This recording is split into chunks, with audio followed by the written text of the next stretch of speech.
Oke, nah sekarang kita lihat, misalnya kan tadi kita udah bahas Matius 4 ya kan. Nah sesuai materi yang saya kasih, kita belum lanjut ke homili 3 loh. Tentang Chrysostom, tapi saya ingin selesaikan yang ini. Nah waktu itu kita udah bahas Yohanes 2 ayat 1 sampai 11 kan. Eksegesisnya. Padahal ada kamu di situ. Ya, si Helmi. Kamu ambil kan? Nah, jadi ini setelah Helmi siapa lagi yang khotbah?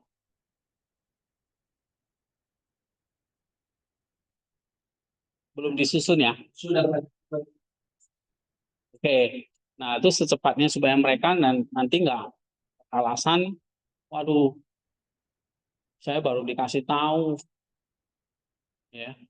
Nah, jadi kalau sudah ada jadwalnya, kamu khotbah tanggal sekian. Berarti kamu sudah eh, harus mikir kan. Saya nggak peduli kamu ada berapa tugas, berapa paper, terserah. Saya nggak peduli. Pokoknya harus ada eksegesisnya, dikumpulkan sama saya mau lihat. Ya, kalau kamu perlu nggak usah tidur semalaman, ya kan? Oke, itu ya. Nah, coba kita baca ulang lagi. Saya yakin kalian tuh udah pasti lupa. Sekarang manusia-manusia pelupa semua. Oke, nih, Setiaman, kamu duduk paling depan. Baca.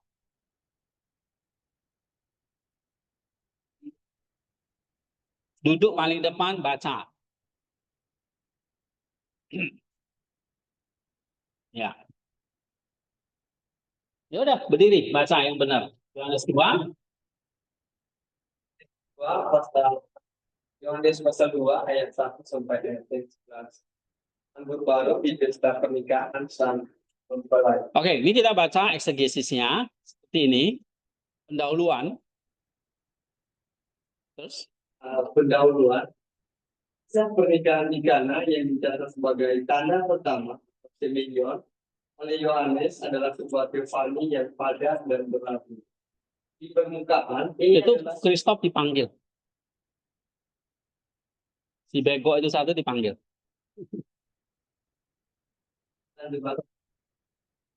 Coba baca. ini adalah sebuah tindakan ulas kaki sederhana untuk menyelamatkan sebuah keluarga dari rasa malu sosial. Namun, melalui lensa hermeneutika partisipatoris dan maksimus, narasi ini terungkap sebagai sebuah drama kosmik. Ini adalah proklamasi tentang kedatangan sang mempelai laki-laki atau Kristus ke pesta pernikahan kita. Nah, ini dah. Kamu dapat teorianya kan?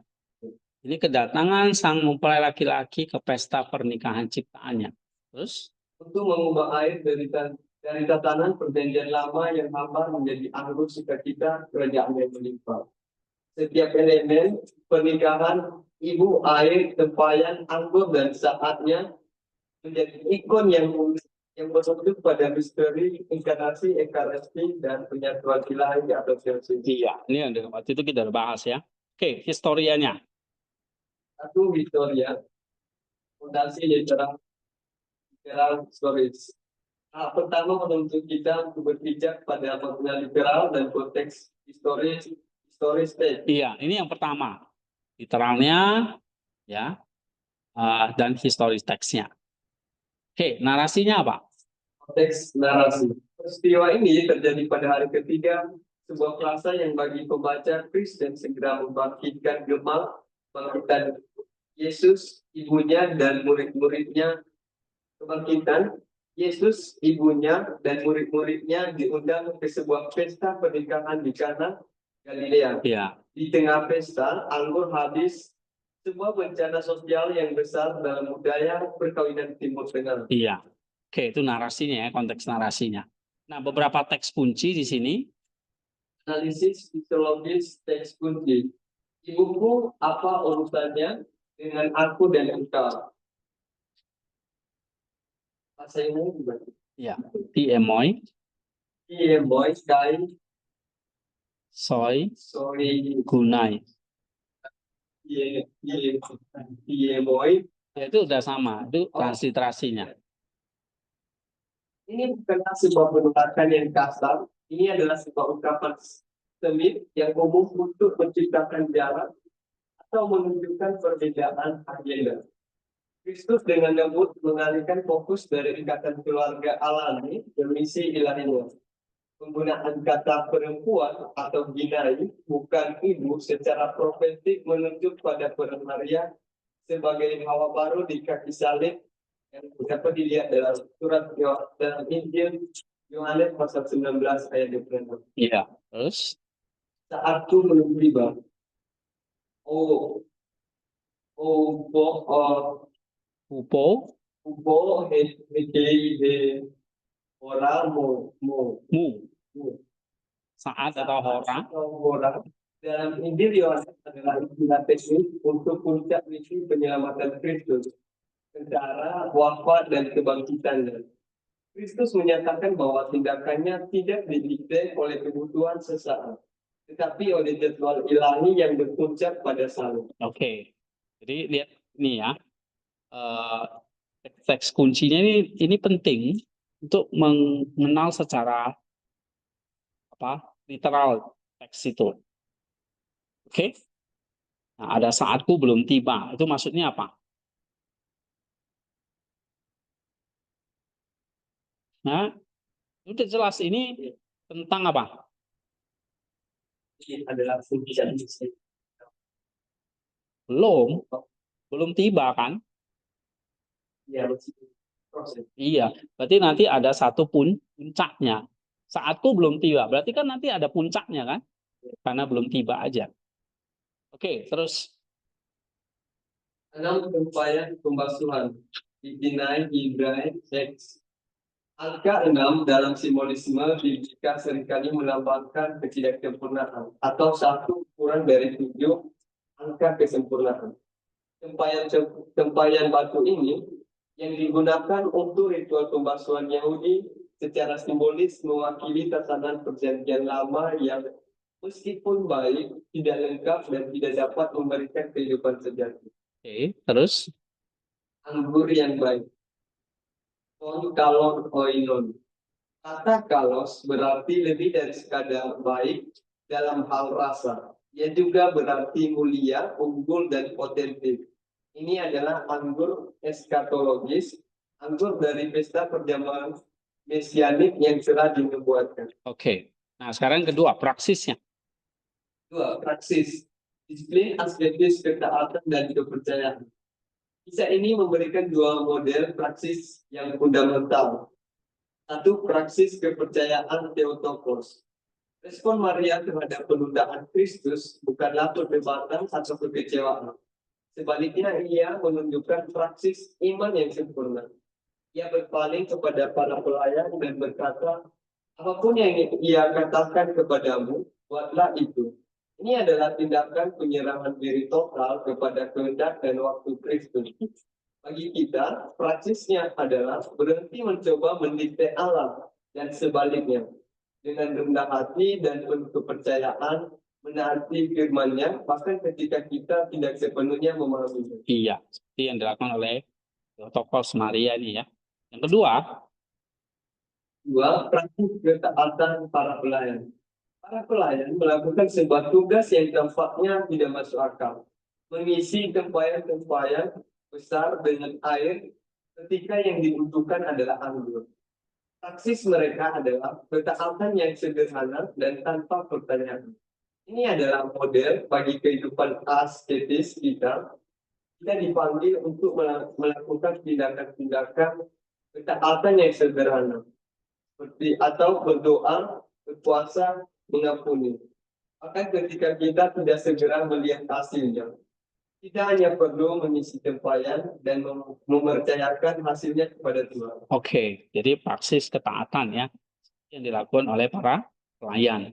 Walaupun nampaknya tidak masuk akal, disuruh isi air ya. Apa maksudnya nih? Kok bisa jadi anggur?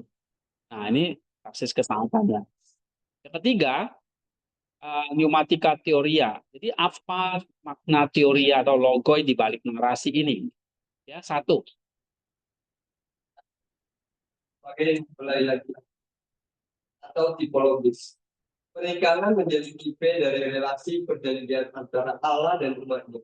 Kristus bukanlah sekadar tamu, ia adalah mempelai laki-laki ilahi yang sejati, yang datang ke pesta pernikahan kemanusiaan yang telah kehabisan anggur Iya.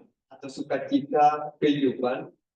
Ia datang untuk memulihkan persekutuan dan memulai pesta perjamuan Mesianis. Oke, itu satu ya.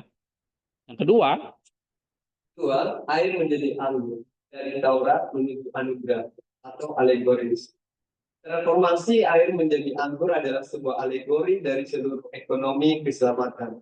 Air dalam benak tumpahan sumber Tuhan adalah logos dari perjanjian lama. Ia membersihkan secara eksternal tetapi tidak dapat memberikan kehidupan atau sukacita internal. Anggur adalah logos dari perjanjian baru. Ia adalah darah Kristus, kehidupan ilahi itu sendiri yang diberikan dalam Ekaristi untuk menyucikan dari dalam dan memberikan sukacita yang bersifat. Mukjizat ini adalah sebuah proklamasi bahwa era Taurat sedang digenapi dan digantikan oleh era anugerah. anugerah. Oke.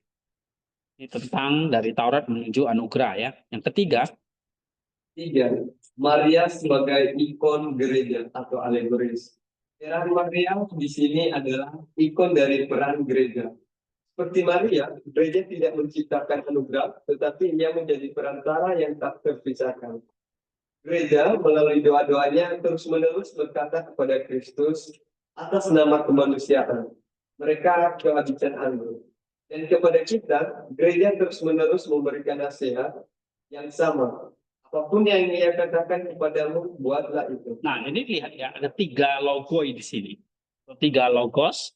Yang pertama, Kristus sebagai mempelai laki-laki ilahi dari cerita ini ya.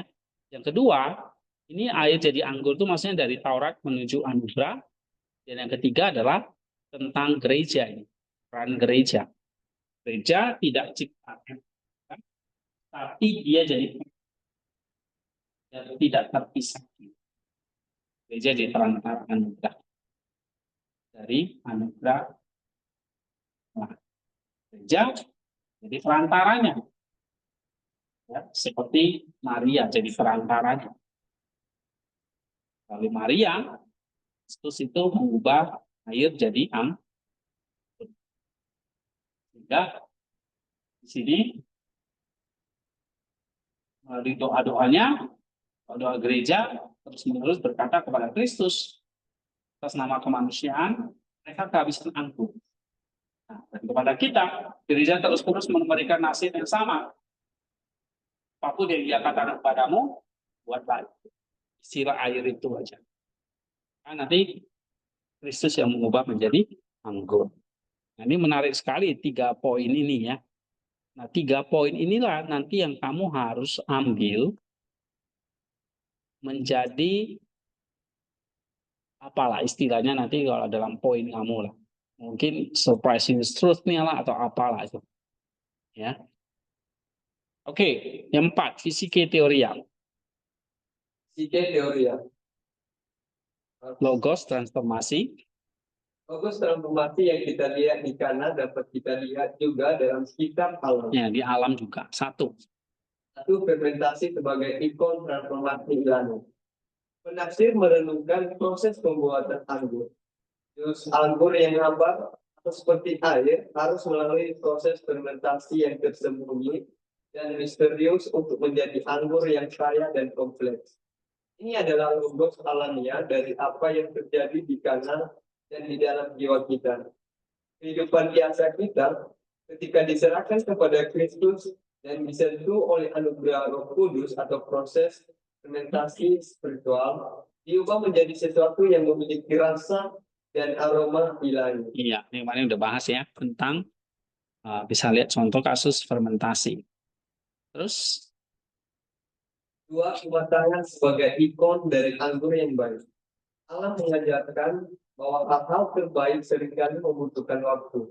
Anggur yang disimpan lama atau aged atau wine jauh lebih berharga daripada anggur baru. Ini adalah ikon alamiah dari pernyataan pemimpin pesta. Kau menyimpan anggur yang baik sampai sekarang. Ini menyingkapkan logos dari kesabaran ilahi. Allah seringkali menyimpan intervensi terbaiknya untuk saat yang tepat, mengajarkan kita untuk percaya pada waktunya yang sempurna. Iya.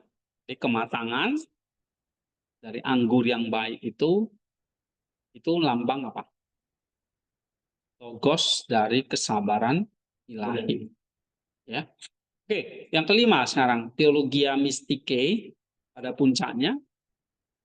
Pada puncaknya, narasi ini mengundang kita untuk tidak hanya menjadi pengamat, tetapi menjadi partisipan dalam misteri yang diwajibkan. Iya. Satu, Ekaristi sebagai kana yang berkelanjutan. Puncak dari pengalaman mistis atas teks ini adalah menyadari bahwa mukjizat di Kana tidak berhenti di abad pertama. Ia terus terjadi di setiap liturgi ilahi. Di altar kita mempersembahkan air dari usaha manusiawi kita, roti dan anggur biasa. Melalui epiklesis atau doa pemanggilan Roh Kudus, Kristus sang mempelai agung sekali lagi mengubah persembahan sederhana ini menjadi anggur yang baik, tubuh dan darahnya yang Nah, ini dia. Dari air menjadi anggur yang baik. Ini adalah satu gambaran tentang Ekaristi, di mana roti dan anggur itu diubah menjadi tubuh dan darah Kristus. Ya, jadi karena yang berkelanjutan itu ada di dalam perjamuan kudus. Gitu. Sehingga ini kita jangan cuma lihat, oh ini perjamuan di Kana, Yesus mengubah air jadi anggur, Yesus menyelamatkan muka atau harga diri dari sang mempelai. Kalau kamu khotbah cuma seperti itu, aduh kasihan banget yang dengar. Ya, udah nggak perlu sekolah teologi kayak gitu. Kalau kamu cuma ceritain ulang, kayak cerita sama anak sekolah minggu. Ya, nggak perlu kamu susah-susah sekolah. Ngerti maksud saya? Tapi ini cerita tentang apa ini? Ini, Ekaris. Anggur yang baik itulah tubuh dan darahnya yang baik. Jadi kalau kamu baca teks ini membawa kita kepada siapa? Kita diundang ke pesta pernikahan yang sama setiap hari Minggu dalam Ekaristi. Ya. Yang kedua, teosis sebagai pernikahan mistik. Tujuan akhir dari Ekaristi dan seluruh kehidupan spiritual adalah penyatuan atau henosis jiwa dengan Kristus, sebuah pernikahan mistik. Di sini jiwa tidak lagi hanya menerima anggur dari Kristus, ia menjadi satu dengan sang mempelai itu sendiri. Transformasi air menjadi anggur di Kana adalah tipe dari transformasi akhir yang dibahas. nah itu dia. Kamu lihat tuh, air jadi anggur. Ini bukan sekedar mujizat biasa, tapi apa? Transformasi kodrat manusia menjadi partisipan dalam kodrat ilahi. Itulah teosis. Puncak dari sukacita pernikahan, di mana Allah dan manusia bersatu dalam persekutuan kasih yang kekal. Nah, pada akhirnya perjamuan di Kana cerita ke situ. Inilah persekutuan kasih yang kekal, di mana kita bersatu dengan Allah di dalam pernikahan mistik. Teosis sebagai pernikahan mistik. Nah, itu kebenaran yang kamu sampaikan.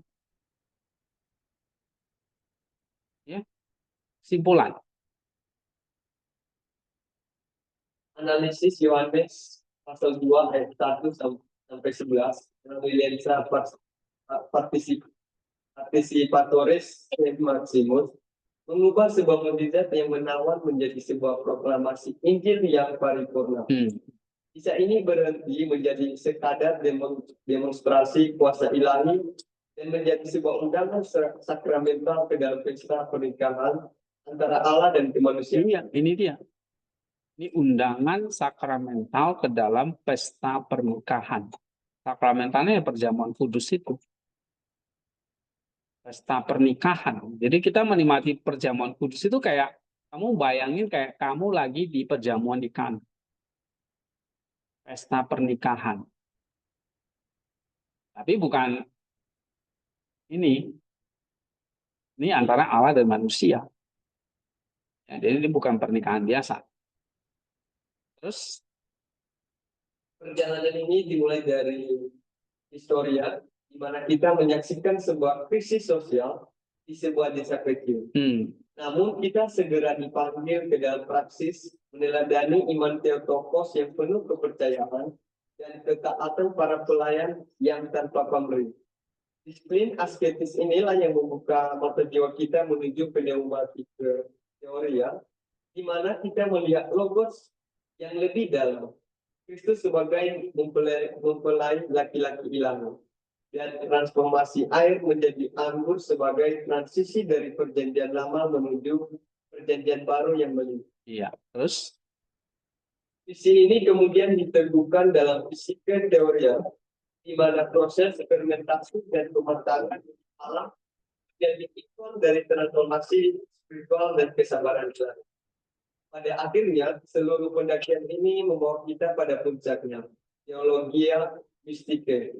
Di sini kita menyadari bahwa mukjizat di Kana bukanlah peristiwa satu kali, melainkan sebuah realitas yang berkelanjutan dalam setiap ekaristi.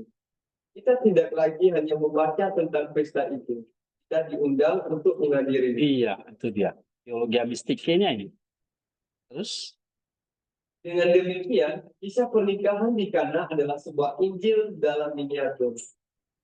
Ia mewayangkan bahwa Kristus datang bukan untuk menghakimi dunia yang telah kehabisan anggur sukacita, tetapi untuk mengisinya kembali dengan anggur terbaik dari kehidupan ilahi.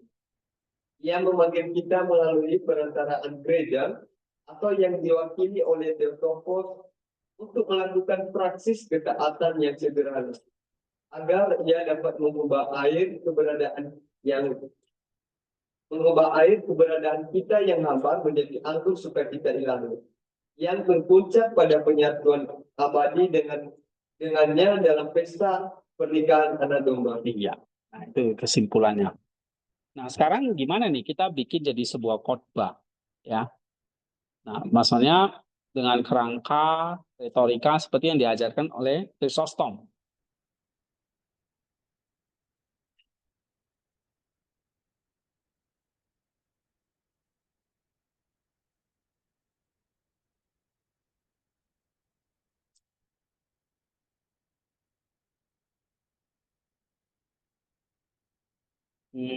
Yang pertama apa?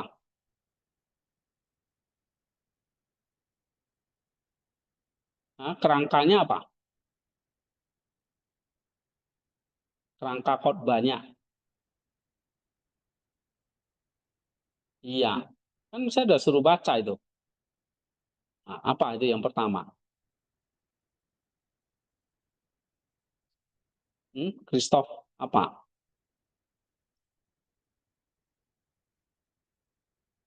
Tadi baca kan kalian? Ini udah dibaca belum nih? Ini kerangka homiletiknya apa? Iya, jembatan atau exordium. Ya kan? Itu kan saya sudah WA kalian baca dulu. Nah, apa itu jembatan empati exordium? Jadi kayak kita menangkap perhatian jemaat. Iya. Ini ada metode Chrysostomian dan transisi ke historia. Ini Maximiannya. Ya, ini kan udah kita bahas kemarin. Oke? Nah, ini nggak gampang memang, tapi ya kamu bacalah. Ini contohnya, udah baca. Di sini ada contohnya. Ini saya udah kasih contoh. Tapi ini kan contoh langsung. Nah, sekarang kalian lihat, ya, ini Helmi ya, buat kamu. Ini eksegesisnya ini Helmi. Sama yang lain juga. Tadi kita bahas yang Matius 6. Nah, sekarang yang ini eksegesisnya yang tadi yang dibaca Setiaman ini. Ini eksegesisnya. Oke, mulai dari historia sampai teologia. Nah, sekarang Kita lihat ini contoh khotbahnya. Tiba-tiba ada tahap 1, jembatan empati. Nah, ini maksudnya saya mengikuti kerangka ini. Ini pertama, kita bangun atau kita nangkap perhatian jemaat dengan menunjukkan bahwa firman Tuhan juga berbicara yang sama. Jadi firman Tuhan dengan mereka kan ada gap nih. Awalnya kan, firman Tuhan sudah ditulis ratusan ribuan tahun yang lalu. Sementara jemaat hidupnya sekarang makin edan, makin aneh. Nah, firman Tuhan yang kudus nih. Nah, ada gap. Kamu harus bangun jembatan dulu. Itu namanya apa? Exordium. Itu namanya retorikanya begitu. Jadi nggak tiba-tiba kupas ayatnya. Bangun jembatan dulu. Ngapain? Kita mau menangkap perhatian mereka, pergumulan mereka. Bukan cuma sekedar simpati sama mereka, ya, tapi empati. Artinya apa?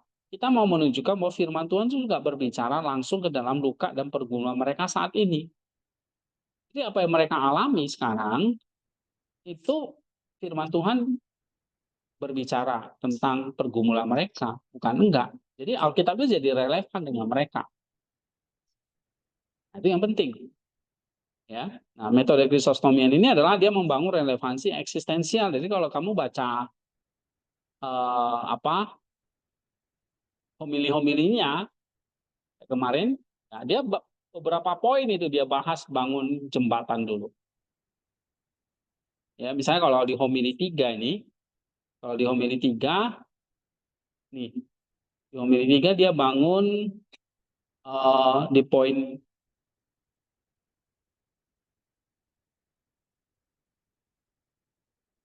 kalau homili 3 dia bangunnya berapa poin itu ya? Sebentar.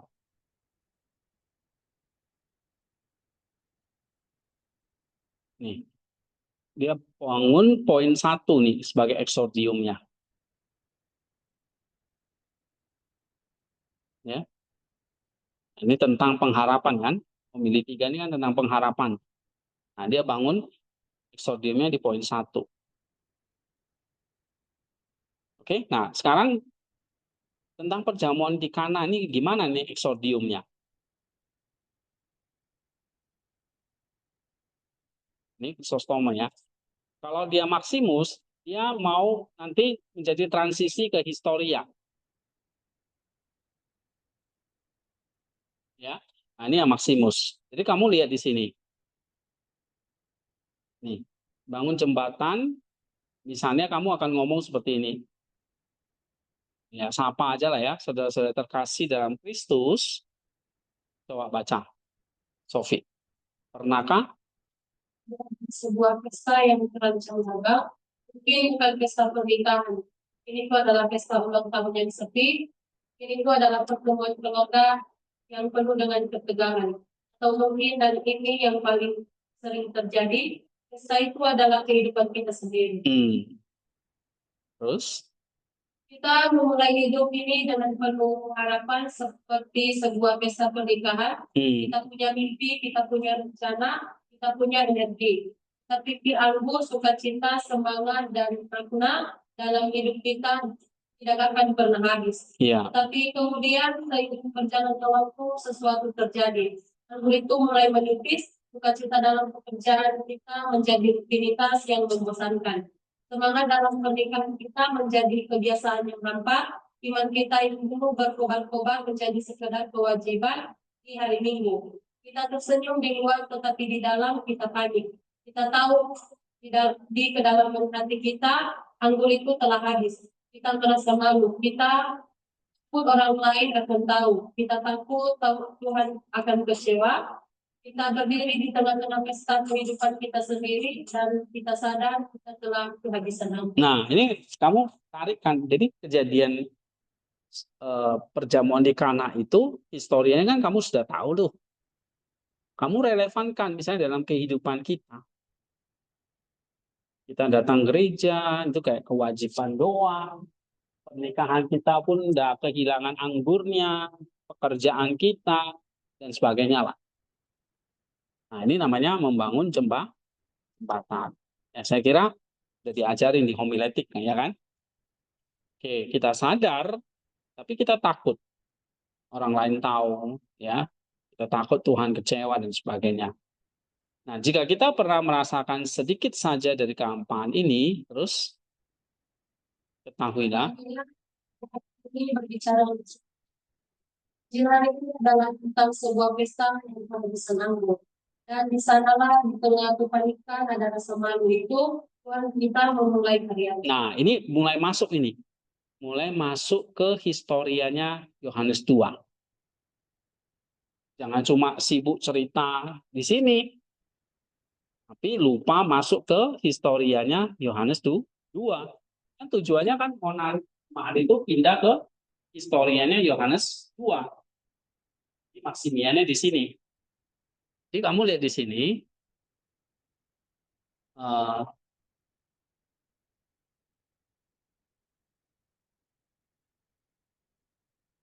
nih transisi ke historianya. Setelah saat jemaat disentuh, pengkhotbah membangun jembatan ke dalam teks Alkitab. Di sini Samuel belum bekerja sama Matius, tapi dan story ini, ya kita hubungkan dengan ini Yohanes 2 ini. Injil hari ini adalah tentang sebuah pesta yang kehabisan anggur. Dan di sanalah di tengah kepanikan dan rasa malu itu Tuhan kita memulai karya ini, dan ini udah mulai masuk nih ke historia Yohanes 2. Oke, nah baru tahap yang kedua apa nih? Diagnosis dan proklamasi jawabannya, proposisio dan argumentasionya. Nah, misalnya contohnya nih, apa proposisi atau diagnosisnya? Ya. Tujuannya apa? Kita mau merumuskan masalah secara teologis dan menyatakan bahwa jawaban atau kesembuhan sejati tersembunyi di dalam makna spiritual. Jadi kan tadi ada cerita masalahnya kan. Nah, masalah ini sebetulnya ada jawabannya itu di mana? Di dalam teoria dari kitab suci. Nah, jadi kita diagnosis dulu apa masalah mereka. Ya. Apa masalah mereka? Ini kayak dokter mendiagnosis seseorang sakit apa ini? Oke. Nah, di sini coba kita lihat. Mengapa anggur kita habis? Ya, kamu harus kasih diagnosisnya, proposisinya. Coba baca. Jadi mari kita diagnosa penyakit kita. Mengapa anggur kita habis? Penyakit kita adalah kita mencoba menyelenggarakan pesta kehidupan ini dengan kekuatan kita sendiri. Nah, ini dia penyakit kita. Kita bikin pesta ini dengan kekuatan kita sendiri. Jelaskan lagi, kita mengandalkan air dari usaha kita, kerja keras kita, moralitas kita, kesalehan kita. Nah, itulah kekuatan kita anggarkan. Terus? Seperti para pemimpin agama pada zaman itu, kita memiliki 6 rangkaian pembasuhan, angka ketidaksempurnaan. Kita punya aturan, kita punya ritual, kita punya tradisi. Semua itu baik seperti air yang baik untuk membersihkan dari luar. Tetapi air sebanyak apapun tidak akan pernah habis memabukkan hati dengan sukacita ilahi. Air tidak bisa menjadi anggur. Inilah akar masalah kita. Kita mencoba memuaskan dahaga jiwa kita dengan air, padahal yang kita butuhkan adalah anggur. Ini diagnosis ya. Kenapa kok kita hamba? Kenapa kita nggak bisa sukacita? Kenapa kok kita merasa rutin, bosan, dan sebagainya? Karena kita sebetulnya butuh anggur. Tapi sekarang yang kita cari terus-menerus air. Ini air itu nggak bisa memuaskan. Hanya anggur yang bisa. Nah, itu bisa itu contoh diagnosis ya. Ya. Nah, terus kita kasihlah misalnya satu refutatio. Refutatio itu kayak kontrasnya. Apa yang dunia tawarkan? Baca. Dan dunia menawarkan solusi palsu. Iya. Carilah anggur yang lebih murah. Katanya, Carilah hiburan yang dangkal, kesuksesan yang sementara, hubungan yang tanpa komitmen. Nah, misalnya begitu. Kalau gitu cari aja solusinya, gampang, di dunia banyak. Itu refutationya.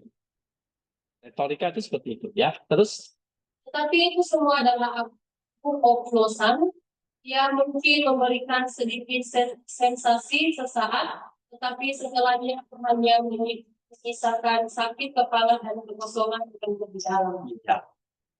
ya, tawaran dunia apa? Nah, tetapi terus baru masuk ke argumentasinya. Inilah pneumatika teorinya perlu dipakai.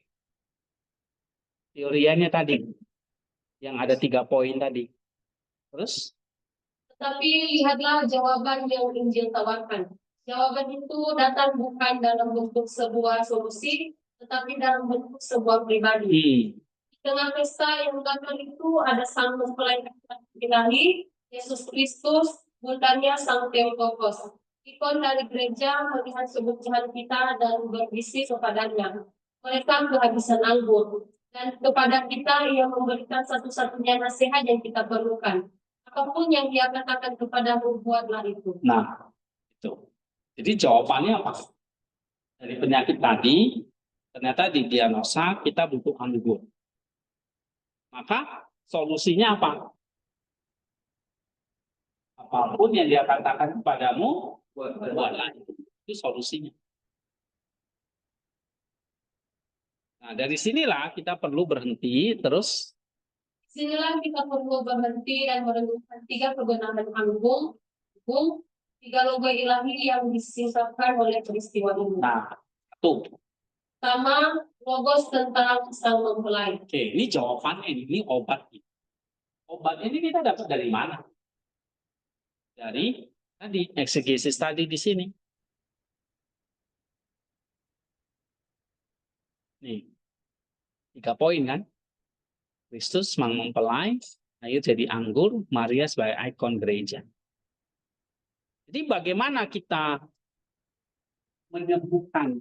Yang kita butuhkan tadi kan anggur, bukan air, ya kan? Jawabannya ya apa yang dia katakan kepadamu, buatlah itu. Nah, bagaimana ini? Maksudnya ini, kita harus merenungkan 3 kebenaran ini. 1, pernikahan ini bukanlah sekedar latar belakang cerita. Ini adalah panggung utama. Para bapak gereja mengajarkan kita bahwa Kristus bukanlah sekedar tamu di pesta itu. Dia adalah sang mempelai laki-laki ilahi yang sejati.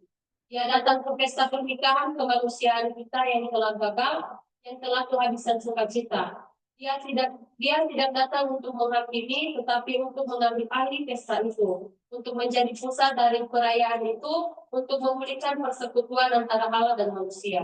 yang pertama, tahu dan ngerti dulu bahwa sekarang sang mempelai laki-laki itu sudah datang dengan persekutuan antara Allah dan manusia.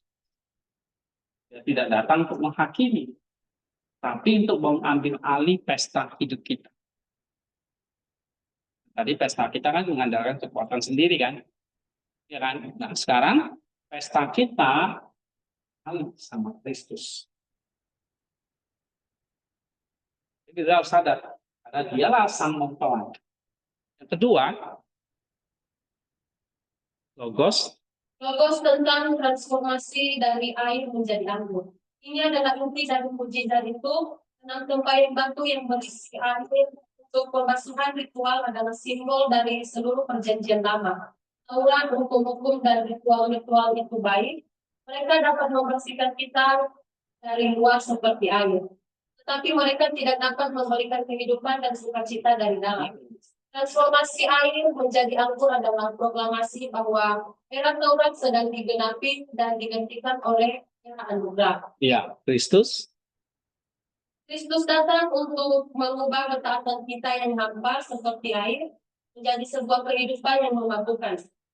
Dengan sukacita ilahi, anggur ini adalah tipe dari darahnya sendiri yang akan Dia curahkan bagi kita, sumber kehidupan dan pengampunan yang sejati. Jadi kalau Kristus datang mengambil alih pesta pernikahan kita, maka dialah yang nanti akan memberikan atau mengubah air itu jadi anggur.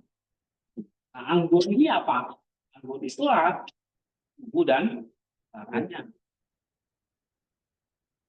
Nah, jadi kita menerima Kristus, kita menerima tubuh dan darahnya. Nah, baru yang ketiga, Logos tentang peran gereja. Perhatikan peran Bunda Maria. Ia tidak melakukan mujizat, ia hanya melakukan doa yang memberitahu Yesus tentang kebutuhan kita. Mereka kehabisan anggur. oke, itu yang dilakukan Maria ya. Yang kedua, Dan ia memberitahukan kita untuk menaati Yesus. Apapun yang ia katakan kepadamu, buatlah itu. Inilah peran gereja yang sempurna. Gereja seperti Maria adalah perantara kita. Ia terus-menerus membawa kebutuhan kita ke hadapan Kristus dalam doa-doanya, dan ia terus-menerus mengarahkan kita kembali kepada Kristus dalam ajaran-ajarannya. nah di situ. Jadi kita masuk di dalam gereja, karena itulah yang kita perlu lakukan oleh gereja. Apapun yang dia katakan kepadamu, buatlah itu. Terus Jadi inilah proklamasi Injil hari ini. Sang mempelai telah datang untuk mengubah air kehidupan kita yang hampa menjadi anggur anugerah yang melimpah. Dan ia melakukannya melalui gereja yang mengambil kita pada ketaatan. nah itu dia. Baru yang ketiga, baru ada praksisnya, atau penyembuhannya. Nah, jadi sudah tahu nih, kita perlu melakukan, kita harus tahu nih 3 hal ini. Kristus sebagai logos pernikahan, selama mempelai, dia mengubah air jadi anggur, lalu dia bekerja melalui perantara gereja. Nah, terus kita ngapain nih? Nah, kasih aplikasinya. Inilah tahap 3, praksisnya. Coba baca lagi. Melihat kebenaran ini saja tidak cukup. Kita harus mempraktikannya dalam kita untuk minggu ini. Nah, misalnya 1. Pertama, praksis pengakuan kepada Sang Bunda. Minggu ini ketika Anda merasa kehabisan anggur, lelah, bosan, cemas, jangan menyimpannya sendiri. Pergilah ke hadapan Ekor Theotokos untuk sekedar dalam kepentingan hatimu dan berbisiklah seperti dia, Tuhan, anggurku habis. Akui kebutuhanmu dan inilah langkah pertama kerendahan hati. Rendah hati mengakui bahwa kita kehabisan anggur. Nah, ini praksis yang kita bisa lakukan. Seperti Sang Bunda Maria itu, dia ngakui sama Tuhan, mereka kehabisan anggur. Gitu. Yang kedua, praksis Ketaatan yang sederhana. Lakukanlah apa yang ia pesankan kepadamu. Mungkin perintahnya hari ini sederhana. Istilah satu tempayan, bacalah satu pasal kitab suci, ungkapkan doa Bapa kami dan dengan perlahan. Maafkan satu orang yang telah menyakitimu, berikanlah sedikit sedekah tanpa mengharapkan balasan, jangan mencoba melakukan mujizat. Tugas kita hanyalah mengisi tempayan dengan air, selebihnya serahkan kepadanya. ya itu misalnya. Jadi satu praksis ketaatan yang sederhana. Ya, jadi ini dari apa tadi?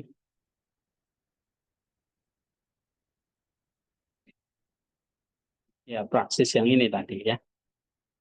Saya seperti Theotokos, ketaatan para pelayan. Nah, baru tahap yang 4, visi baru. Baca lagi. Si baru, psike, teoria, dan tanda di mana-mana. Jika kita setia dalam praksis sederhana ini, sebuah keajaiban akan terjadi. Mata hati kita akan mulai terbuka, kita akan melihat dunia secara jadi bawa jemaat itu jangan cuma hanya untuk yang penting aku udah taat, udah baik, udah suci gitu ya. Tapi nggak cukup. Kamu harus bisa membawa jemaat itu melihat teoria yang berikutnya, yaitu dunia, kosmos ini. Baru nanti bisa melihat. Nah, itu dia. Terus kita melihat segelas air putih dan itu lagi sekedar air. Itu akan menjadi pengingat akan potensi bahwa di dalam hal yang paling biasa sekalipun ada potensi untuk transformasi ilahi.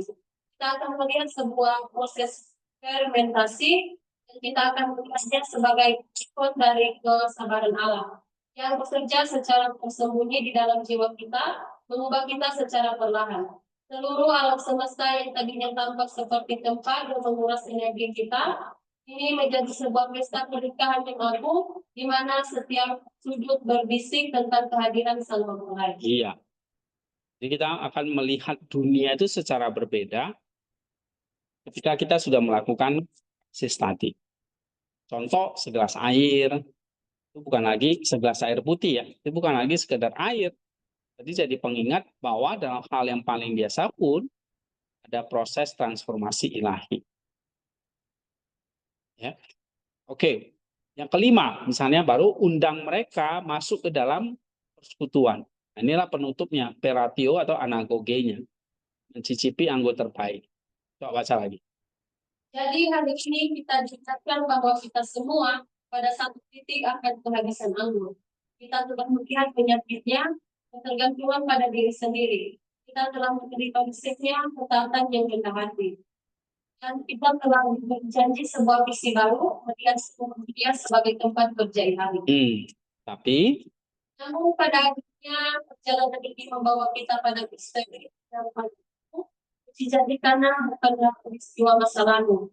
Ia terjadi di sini sekarang di atas altar ini. Kita datang ke sini setiap minggu membawa air dari kehidupan kita yang biasa-biasa saja.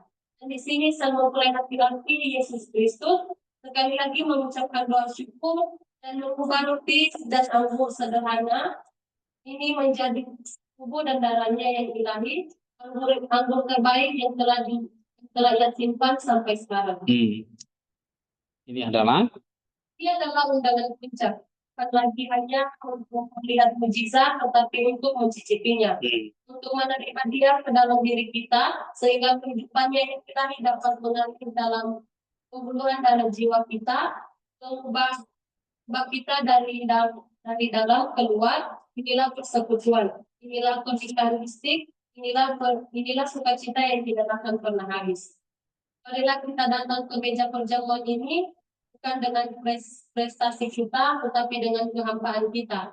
Bawalah tempayan hatimu yang kosong dan biarkan Sang Mempelai mengisinya dengan anggur terbaik dari hatinya. Iya. Jadi pada akhirnya ya bawa jemaat itu ke dalam apa? Persekutuan dengan A. Nah, itulah namanya peratio atau anagoginya.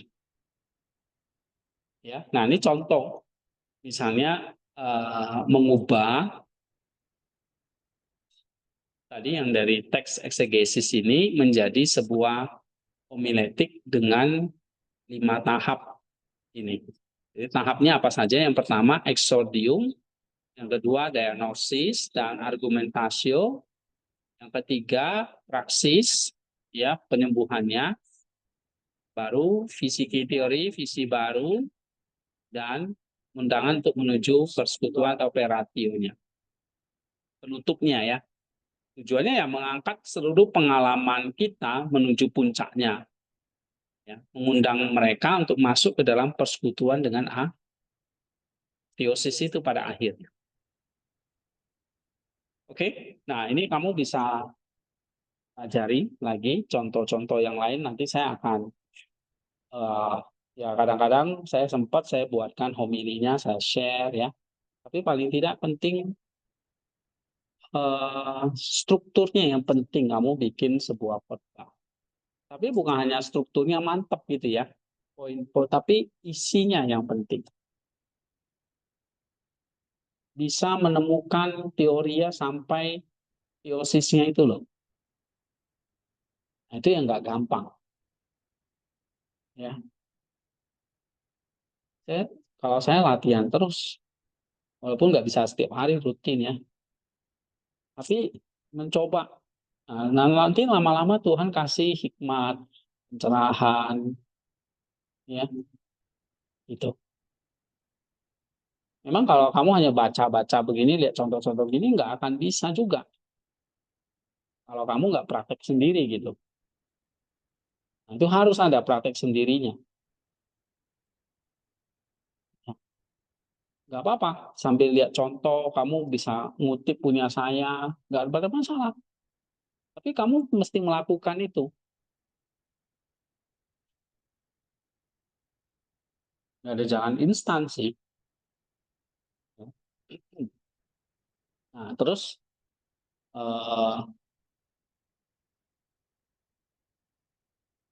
saya kan sudah kasih outline-nya ya, strukturnya ini. Kayak tadi ini. Strukturnya. Isinya adalah bergantung kamu nanti sama Tuhan. Kamu baca ya buku-buku juga, minimal lah satu buku menjadi pegangan kamu.